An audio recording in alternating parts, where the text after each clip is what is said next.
Hello,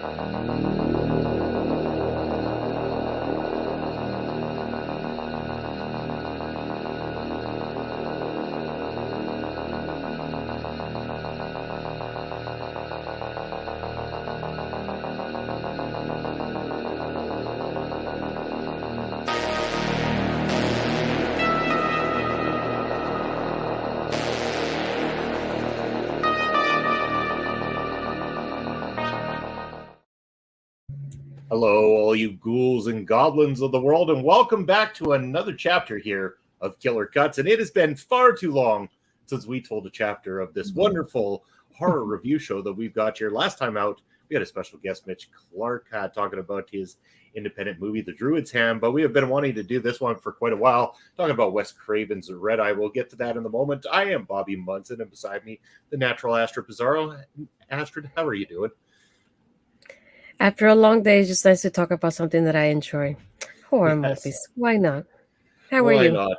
I'm doing wonderful, of course. I've been having a nice little siesta at the moment there as I prepare to launch into a new wake of life as my new job starts next week.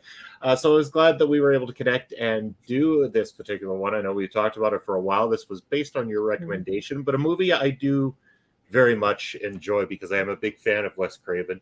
And I remember when this kind of released and launched, and this was kind of hot off of his, his rise to, I wouldn't say fame, but more modernly, the Scream franchise that really kind of launched him into the, the pop culture stratosphere all of a sudden. Wes Craven comes out with this one, a thriller, but not in the same vein as like a Scream or some of the other ones that he is known for in the thriller stuff. So this one starring Cillian Murphy and Rachel McAdams. And there's two of the reasons, outside of Wes's direction, two of the reasons why you should pay attention to Red Eye is these two in the lead roles acting. Why don't you take us into this one, Astrid? Let us know a little bit more about the film itself. I think that the thing that I found out about this one is just first, when I watched this movie at the time, I didn't know Wes Craven was involved in it in any way, shape, or form. I learned that a little bit later. But then not only adding that layer for me, and then the layer of, I'm used to seeing Rachel McAdams as Regina George in Mean Girls. So it's like, you see people like a certain light, so you can only see them like that.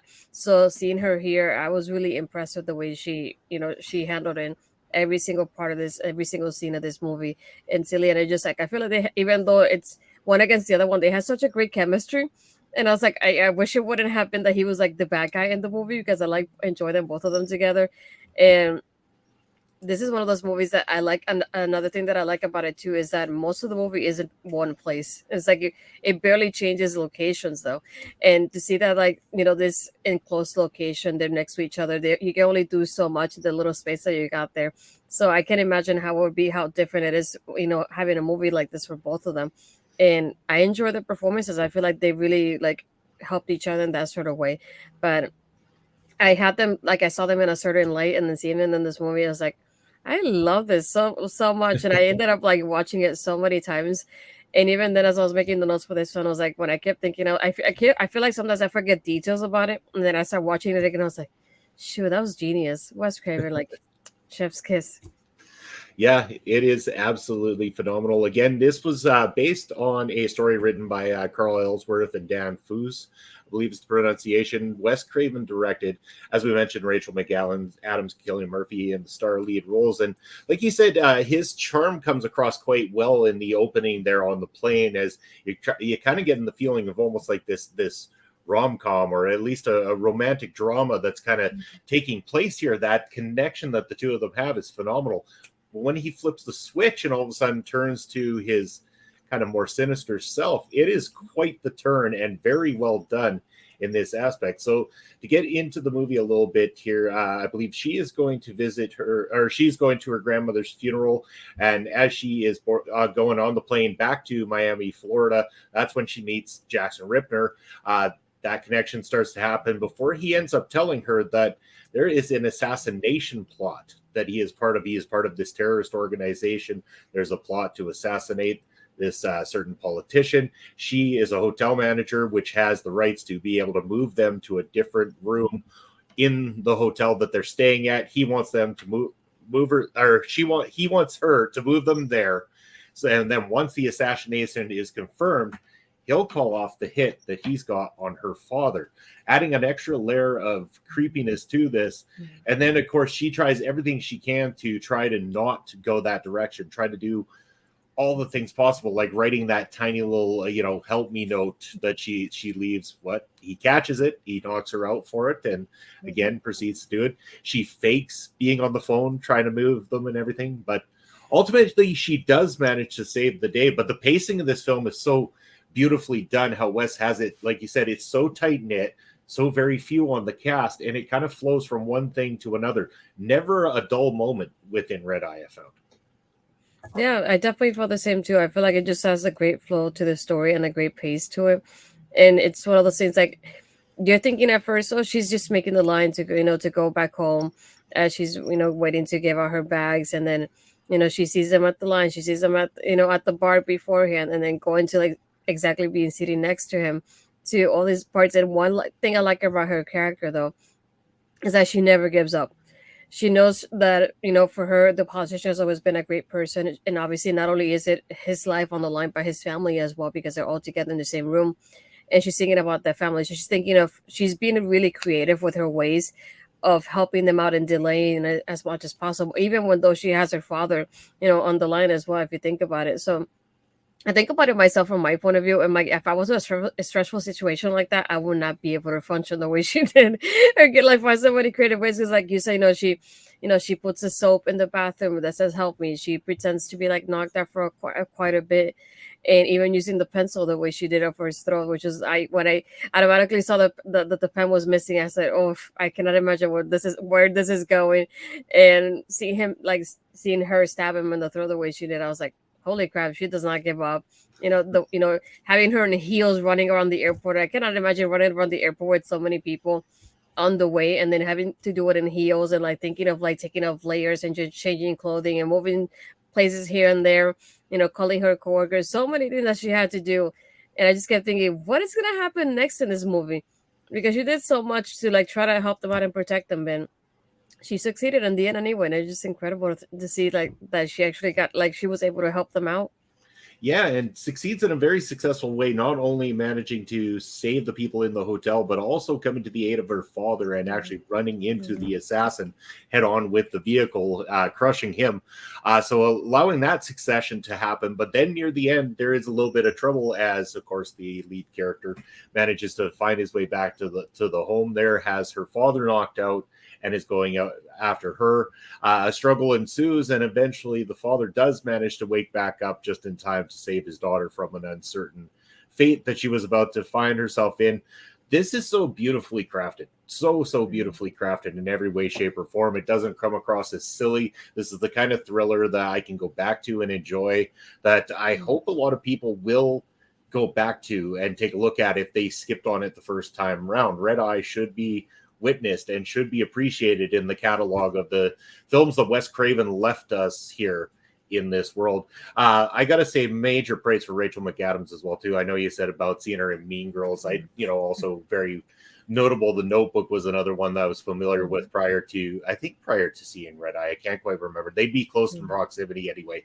But of course, she had certain types of roles that we knew her for already. We didn't know she could be this kind of a badass, this fighting from underneath heroine in the lead of a movie like this. And when she did it so perfectly.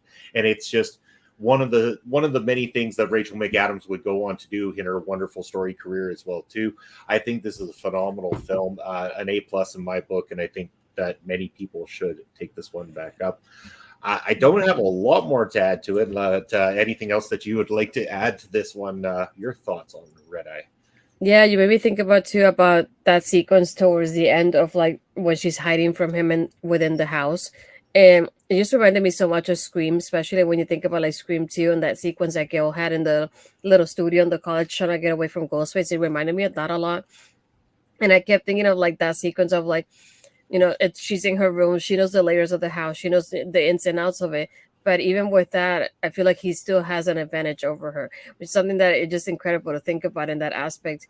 And having her go back is like trying to call somebody, trying to keep her voice down low, making sure she gets a weapon, and the phone ringing, plus the fact that she has to balance it like watching out for her father as well.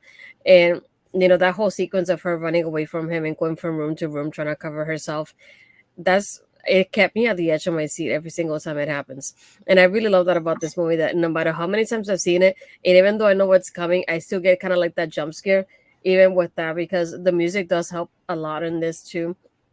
It adds another layer to this, because I keep thinking, "Holy crap! Is it now? Is it now?" And I can't pinpoint the exact moment when he's jumping at her. And I love having also like her father is the one that helps her out in the end too. So they end up teaming each other in that sort of way. But what I like about this too is like it's such a like simple setting, because most of it happens in the airplane itself or at the airport. And I keep thinking of me, like, because I used to work at the airport in Orlando too. So I just keep thinking of like, there's so many people and everything. So I can just imagine how that would be if that were a set, for example, or having to run away, like with so many people on the way. And the setting in itself, I can never imagine kind of like a thriller or horror movie happening at an airport. I feel like I barely see movies that have that kind of setting there.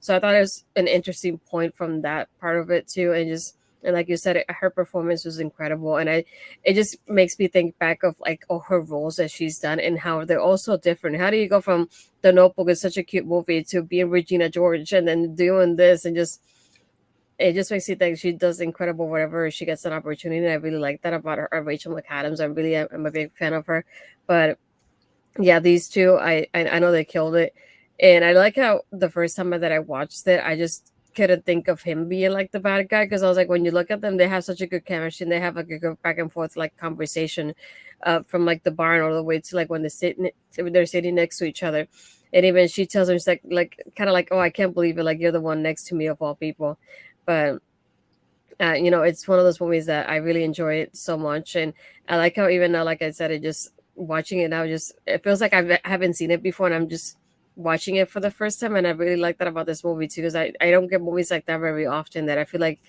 I'm watching it all over again. I can find something else that I hadn't noticed before, but overall, I just love it from beginning to end. Me as well too, and this has been a great recommendation. It might not be the typical horror movie that most people think of when it comes to the horror movie season, especially with October right around the corner, but it definitely is a good strong thriller movie that you should check out, and it might be just the right movie to kind of spice things up in September rolling into the October season. And we've got some cool movies coming out in October, a lot of great stuff that we're going to be able to dig deep into, including new Saw movies coming out here soon, Astrid. I'm pretty sure that we might have to do some Saw coverage here on Killer Yeah, Cuts coming up. It's around the corner. I know that much anyway. I yeah. can't wait. October season's going to be fantastic. It's going to be 1 year since we started our local establishment, and of course, all things horror movies. So we're going to be able to maybe drop a few extra episodes possibly that month. Fingers crossed, anyway.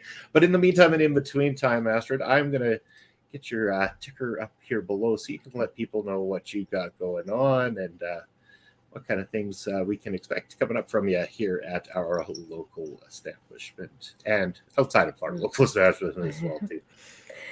You can find me on Twitter and Blue Sky as Astrid Pizarro. My Instagram and Threads is Astrid Pizarro 20. When I'm not here, you can usually find my stuff on my YouTube channel, or anything that's my written pieces are in women's wrestling talk and in body slam as well. For now, that's pretty much it. But one thing that I have constantly is every Tuesday with Ed, you can see me taking over as we review NXT following the show. And sometimes every other Friday, you'll see me doing Ladies Wrestling Showcase. My good friend Mel and I like to discuss women's wrestling in any way, shape, or form that we can. So if you haven't yet and you're happy to pass by now, you can definitely go to my YouTube channel and go and see our past episodes there as well. Go and do that right now. Check it all out. There's where you can find me at the ticker down below. I am also on the Threads. I know it's not on there, but Threads is the same thing as Instagram there. That's where you'll find me. Find me on my personal Twitch doing gaming stuff. And, of course, all over the place here at our local establishment, from the Bravado, Ring Respect Radio, and Busting Out, and other various shows that I pop up on. You know where to find me. You can also check out our sponsors. That's rogueenergy.com and use the promo code OLEPODS. That'll get you 10% off your order. And if you want to reach out to any of the contributors here at our local establishment, or you want to check us out on any of the social media, that's where you can do so right down below. That is the ticker that is going to get you there. In the meantime, we've had a lot of fun bringing this review to you. And we just want to say we encourage comments in the comment section. We know this is pre-recorded, but let us know what you thought of Red Eye or what you would like to see us review on an upcoming chapter of Killer Cuts. Thank you for joining us, and we'll